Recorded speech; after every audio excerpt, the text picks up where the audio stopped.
Hello. Hi, I'm Chris. I am making a separate video for you guys to help type against the one that I sent to David and Shannon. I mentioned some career stuff, naming my company that I think would probably be a bad idea to share with a group of anonymous people, so making another one. My webcam broke, so now I'm holding my fucking camera up like a dummy, and it's extremely uncomfortable and I hate it. Cool. So, I guess I should probably first speak of my journey thus far. Got into MBTI about a decade ago. I got INFJ, and I don't know, read a thing on the internet that was extremely bland, and I was just like, sure, yeah, this fits, and didn't really look any further into it. Um, about 3 years ago, after undergoing like a massive life change and being like a lot more social, I tested as ENFJ and had no reason to not believe it. It was through the official MBTI instrument test, and um, I was just like, yeah, sure. I'm really great at people, and I don't know, still wonder if that's it. And I've just been like, if I'm like actually like an FE Dom, and I've just been wondering like aimlessly the last 3 years. But that opened up a can of worms for me, and I just basically fell down the typology rabbit hole when I started looking up cognitive functions because the official test results showed percentages, and the T and F were almost 50-50. So it was literally like, it was like 55% preference for feeling. And so whenever I started looking into cognitive functions, like it just wasn't sticking. I was just like, well, surely if I were an FE Dom, I would probably be a bit, I don't know, a bit more charismatic. I don't know. It felt like an exciting type to be, and it just felt too much for me. Maybe I don't know. Maybe I have like imposter syndrome about typology. It's the weirdest fucking thing. So I started looking into it, and I got really, really embarrassingly obsessed with it. And I've been undergoing like a really hard time this past like year or so. And so I delved really deeply into it as like a way to kind of like cope and explore identity, I guess.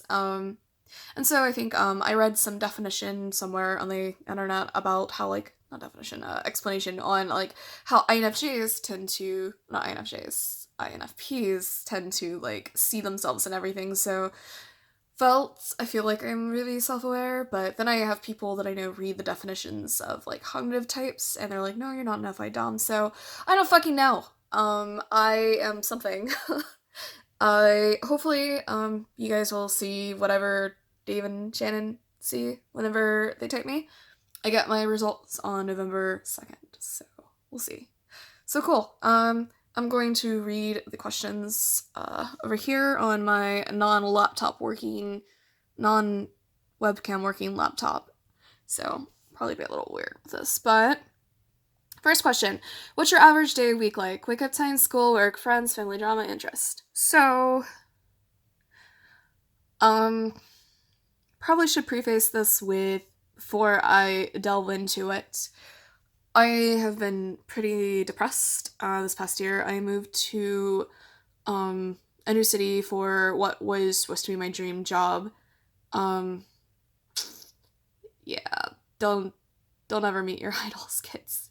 So I moved here for this dream job that was not quite my dream job, and I have been absolutely depressed. So what I'm about to say is not necessarily standard for how I was prior to this life change. Who knows? Maybe this is truly me, or maybe I'm just old now.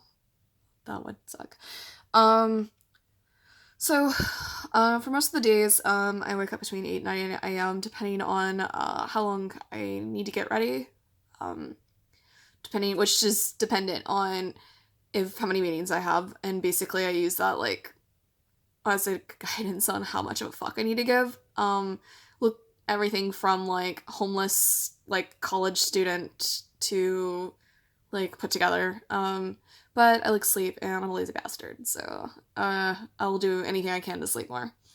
My workday generally starts at 9 or 10 a.m. It ends between 6 and 9 p.m. Generally don't work weekends. I do occasionally whenever we have events, but that's fortunately not super demanding. Um, let's see. My workday days vary from being super busy to being super like fulfilling and exciting, but lately more of the former, less of the latter. I work in video game marketing publishing. Um, and I work at a very large company that is extremely corporate and very political and overly structured. So it's very based on tenure and rank. It's bizarre. I'm an associate manager and I have zero clout because I'm still considered new at um, like a little over 2 years. Just a bizarre company, but I'll talk more about that in the challenges question later on. Um, so yeah, my week is pretty much just like dedicated to work. I come home after work, and my fiance, who is commuting an hour away to Los Angeles for his new job, gets home pretty late. I usually just play video games, do some chores. I read. I spend a lot of time like on like obsessing over identity lately, so I spend a lot of time like reading self-help or growth books or doing something that that makes me feel like I have more control. Friends. Well, friends are kind of non-existent for me right now. It's really bizarre because I mentioned that life change earlier and about how I moved. So, let me just tell the story here. I moved from Louisiana, super small town, to California, almost 5 years ago now, and I moved to pursue the job that I now have, in order to network and stuff. And I was living my best life. I was so gregarious and social and warm, and I don't know. I was just people. This is really shitty to say. People really liked me, and I enjoyed that I was finally living in a place where being myself was considered valuable and interesting. Whereas when I lived in Louisiana, I struggled fitting in. I just wasn't overly country like a lot of people there are, so it's like it was really hard for me to share anything with people, connect with people, and it's hard to find people who thought like me, talked like me. I was literally made fun of for not having an accent, so it's just not quite like my cultural place. um so yeah, I had so many friends. I was throwing events like every weekend. Some of them had like 50 people show up, and it was just like board game parties and house parties for literally everything, karaoke nights, and it was extremely fulfilling. It felt like I'd finally found like my fit somewhere. And then I moved to another city for this new job, and it was really important that I moved for this job for my career because I needed this company on my resume. And there's just socially, like, this area fucking sucks. The company culture is so not my, like, cup of Kool-Aid. It's just, people are really boring. I've had so, let's just skip to the drama part. I literally lie and avoid, I will literally lie to avoid drama. I will do anything to avoid drama. It makes me so fucking uncomfortable. And the worst part is, if I get involved even a little bit, I can't, like, back out. Like, there's some sort of, like, internal obligation pushing me, and I'm like, once I'm involved, I have to do the right thing, which is, like, and I can't leave until there's resolution, and I will do anything to make the conflict end so it will not be, like, uncomfortable. Drama is absolutely so pointless, and it's always because some people just can't fucking use their adult words and communicate. It is so frustrating. And on that note, jumping back to the friend social life thing, there is a significant amount of drama because the majority of the social circles here are people that work together at my company.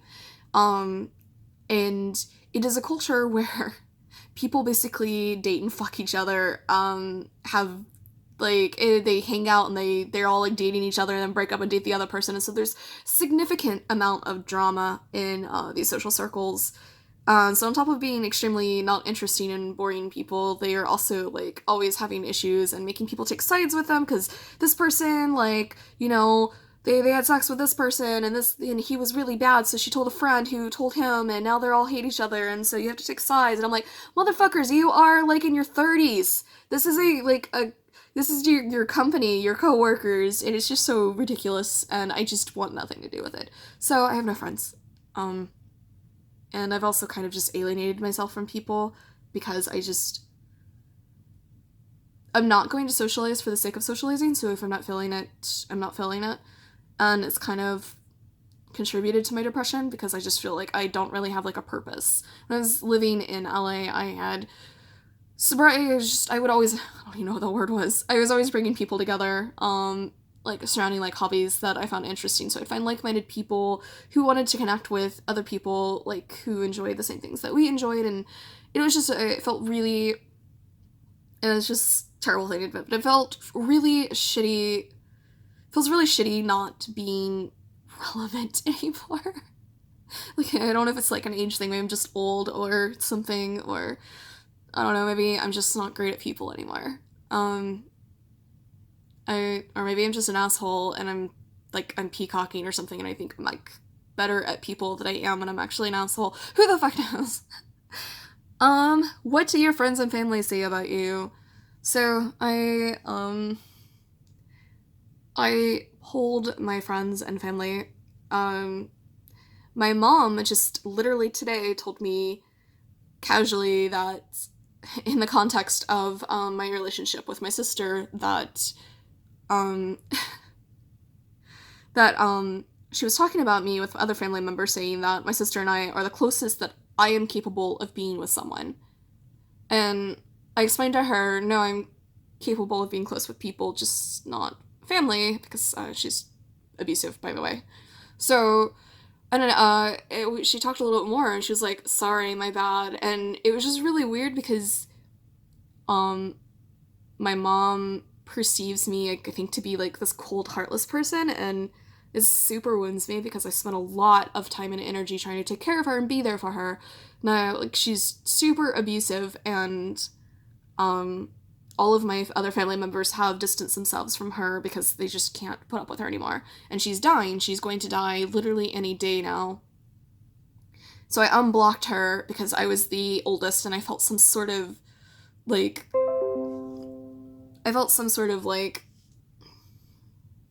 internal like value code like pushing me. It's like, this was the right thing to do. So I tolerate her and I try my best, and I give so much of my time to her, and she just always is crying like, why me? Why is this happening to me? I don't want to die. And I don't really feel that bad for her because we are not close, and she's kind of a shit human.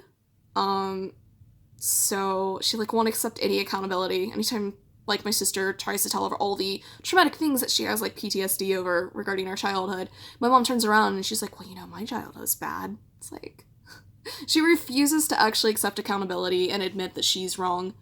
So anyhow, my mom apparently thinks I am cold and heartless despite the fact that I am stressing myself out at work and life, using all of my bandwidth on her, and she doesn't even like seem to give a shit or recognize it, and she still thinks I'm a shit person, so cool. I asked my sister, and she gave like a bunch of platitudes that are largely unhelpful, like, you're strong, and you know how to speak to people and stand up for what you believe in, so, that kind of stuff. I asked my fiance, and he gave me some very harshly truthful words, so let me read these. You are selfish and can be uncompromising. Those are both good and bad. They both have a duality. You set hard boundaries with people instead of taking their shit. That's the good kind of selfish. The bad kind is when you knowingly make a decision to your benefit that may not benefit everyone optimally in the same way. When it comes to your ethics and morals, you are uncompromising. There is no bend, you always stick to them. The bad kind are when, for example, someone wants to meet you halfway and you give up no ground. You seem to only do things on your terms. You're extremely trusting when you feel trust is earned. You're extremely self-aware. Nice. I'm self-aware. That makes me sound like a really bad person. I promise I'm not an asshole. I really am not. I legitimately, make myself sick with worry for people, and like I get so upset that all of my siblings are absolutely like struggling to be competent and make something of their lives because of my mother's abuse, and I am constantly trying to help them, and I'm not a bad person. um let me get down to the next question. Let's see. What was one of the best and worst times you've had in your life? So this is a weird question. I'm gonna answer the same way that I answered the like original video that I submitted. But this is the part that's redacted because it's going to mention some work stuff. So it's going to be a little. This one and the next question is going to be like a little like ambiguous, vague. So sorry about that. So I don't really think of times as in like days. Like I literally cannot tell you what the best and worst day of my life is. I don't think like that. I think like maybe like in terms of like periods. So like a period of time when I was struggling versus like a period of time whenever I felt like I was just having a blast and really knew who I was and what I was doing with my life. So the worst time, I'll do backwards, was before I moved. When I lived in Louisiana, I really struggled. I was working a part-time job dealing cards as a casino dealer in Louisiana in my early 20s, in my 30s for context. And basically, I just had to deal with like so much bullshit from people. It's not even about like dealing cards because I learned pretty much every game except I never got to audition for craps. So I learned everything, and just really got bored with it. Got bored dealing with people's bullshit and having to make small talk with like creepy middle-aged dudes. I'm like in my early 20s, I look like I'm fucking 15. So like I'm just a magnet for dudes who are just like sitting on my table sweating with beer in hand, and they're just like, am I gonna win tonight? Or you look real sweet, are your cards as good as your face? It was bad. So I was just like super stagnant. I wasn't challenged anymore, and the worst part is like I knew that I wanted to do more, and that I felt like I had this.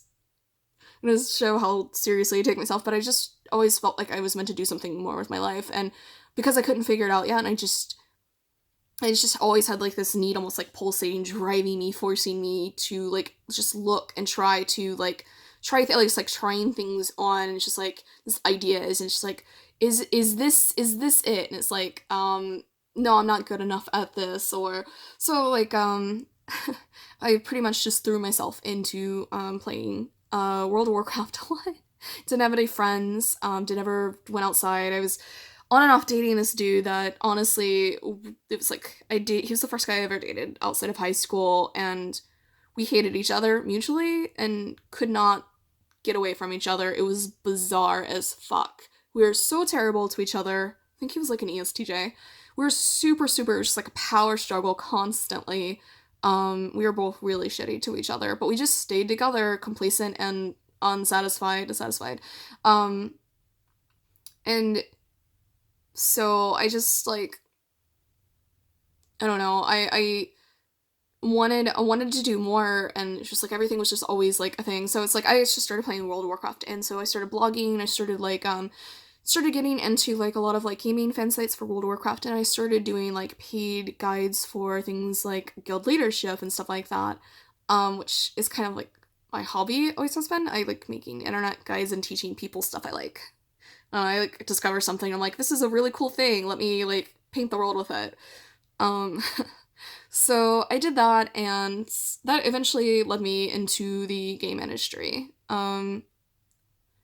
Which was like my dream. So that goes segues into the best time of my life. So I went to BlizzCon in 2013, which if you don't know is like a very large video game con, and I had never left the South before also, so it was like I had never flown on a plane, like I was just like a country bumpkin. So I went there and I was super excited, networked with a lot of people, and got super pumped and talked to some community managers, and I was like, oh, I want to do this, I want to bring people together, I love it. And applied and got declined immediately. So, I was just like, I want to work in video games. I was super, super inspired, and I was so inspired that I did the dumbest thing I've ever done in my entire life. And you have to understand, I am a control freak. Like, even this video is not, it is impossible for me to be myself on video because I'm hyper conscious. It feels like everything I do and say is constantly being rated. I'm expecting to be scored on it. And it is important. It is crucial that I am always nailing it. So I always have to be on. I don't know what it's like to be vulnerable. I really want to be. I feel like I'm very self aware about this, but when I have an audience, it's just really difficult for me. So yeah, I lost my train of thought. I'm the worst. Yeah, so I am a control freak. That's where I was going with that thought. I'm a control freak, and I don't take risks unless I am very certain I will be successful and it is the right path. It needs to be the best path. I have a very, very high ceiling for myself, like a high ceiling of standards. It is very, very difficult for me to be happy with what I do. Um, I am always setting the bar too high, just slightly out of reach, and then I just hunger for it. And it makes me miserable, and I'm so unhappy, and I'm doing it right now. And so um, I did the dumbest thing that was the most out of character thing of my entire life. I had a friend who said, "You can come live with me in Los Angeles and start networking because there's a lot of game industry studios there." And he was like, "You could stay on my couch. I'm pretty sure you get the job eventually." And I did it. I sold my car, quit my job. I moved with a tiny credit card with like under 1,000 limit and $2,000 in my savings account. It was the dumbest fucking thing I've ever done in my life. And it worked. I got into the game industry and was started living my best life, and so I was just like constantly making friends, and it was just so cool to be able to meet people who shared stuff that I like was passionate about and were very smart. In fact, it was the beginning of what I suffer from now, imposter syndrome, because like I went from being the smartest person in the room at home to feeling like the dumbest, most like uncouth, like country bumpkin, ignorant, like uneducated, socially awkward person in the room whenever I got into this industry, because everyone was just so educated, they were so smart. I thought that I was smart, and then I came here and I was so fucking humbled because like I was no longer even remotely close to the smartest person in the room, and I had to shut up and do a learn for a while. And that was exciting because it felt challenging. I knew what I was facing, I knew how to get there, I knew how to like climb up, and that was great. And I had all these new friends. I was trying all these new things that I craved back whenever I lived in the middle of nowhere, and just finding myself up to the challenge every time. And it was just, I was learning so much about myself, and I was making so many new friends for the first time. And it was like, heck yeah, I'm owning life. This is like me, like this is like peak Chris. This is my maximum final form. Like I just thought I had my shit together, and yeah. So best time. Biggest challenge in your life right now? Oh man. I've hit on like a few of the things. My mother, the relationship with that, the fact that I am exhausting myself for other people, my family, because I feel like as the oldest I owe people these things, and like I'm so obsessed with being the perfect person that I just don't, yeah. I can't like I can't just like I feel like I've got my shit together. Like I am financially stable. Like I am dual income with my partner. He is an engineer in tech. Like we have our shit together. Like barring like crazy emergency, like my life should be pretty like comfortable like going forward. Like I have a lot of things in reach that I could want, and my siblings can't figure out what they're doing with their lives, and my mom just has no one. So I just like, even though they resent me and they treat me like I'm a really bad person, like I'm an asshole, like I'm still always there trying to help them, trying to get my sister go and enroll back in schools, trying to help her figure out like how she can leave her abusive her abusive partner, like just they don't know how the world works, and so I feel just responsible in a weird way for them. And so that's a really big challenge in my life right now, and it's also frustrating my partner, my fiance, who is like, I'm just increasingly giving more and more of my time and energy, and it's exhausting me, and I don't have any bandwidth left for him. He wants to cuddle, and I just am not interested, and I just want to play games and zone out or throw myself into my job. And it's just, like, really difficult because I'm also dealing with just general unhappiness in where I live and my social life, and I gained a lot of weight, and I hate that too, and, I have lost my I feel like I found my calling, and then I lost it when I joined my new company a little over 2 years ago. I don't know what to do there anymore because I've grown still like stagnant again. I'm no longer challenged in my job. I stopped being challenged a year and a half ago, but the way our company is structured, like there's no path upwards for me, and I've finally concluded that it's time for me to go. And so now I'm kind of just been putting feelers out there and applying to other jobs. And I know once I start another job, and I'll wait for the right thing, and I'll find my purpose, and I'll be swept up with passion and excitement, and I'll be good at people, and I'll be healthy again. But for now, it just feels like I've lost myself, and I don't know who I am anymore or what I am doing with my life. It is absolutely terrifying because I like having my shit together. I want to, I don't know. I'm starting to wonder if it is impossible to satisfy me, and if I will never be good enough for what I want in life. And that's a terrifying thing, like, to realize that I might not, my goals and dreams might be too big for the shoes, like, that I have, and I don't want to be stagnant and bored and unmotivated and just drifting in life sleepily. Like, I just need more. I'm rambling, I'm sorry. Alright, what would your ideal life look like 10 years from now? This is a boring answer. Like, so my answer can go two ways for this one. Between, like, ideal and feasible, or just like ideal, like the like upper like limits of like, yes, this is like if everything goes right and magically I get whatever I want, this is what like ideal looks like. So I'm gonna answer with that because I feel like the extremes might be rather revealing, or not. I don't know, like in my like ideal, like this is like I did like all the things that I wanted to do that I am still trying to figure out like how to be good enough to do. Like, I'm the kind of person that is making like a difference in the world, working at a very prominent company that has like a lot of global reach, such as like Facebook, or maybe I've started my own company with my fiance. I'm in a place where it's a flat org where I have autonomy to I'll do as I see fit.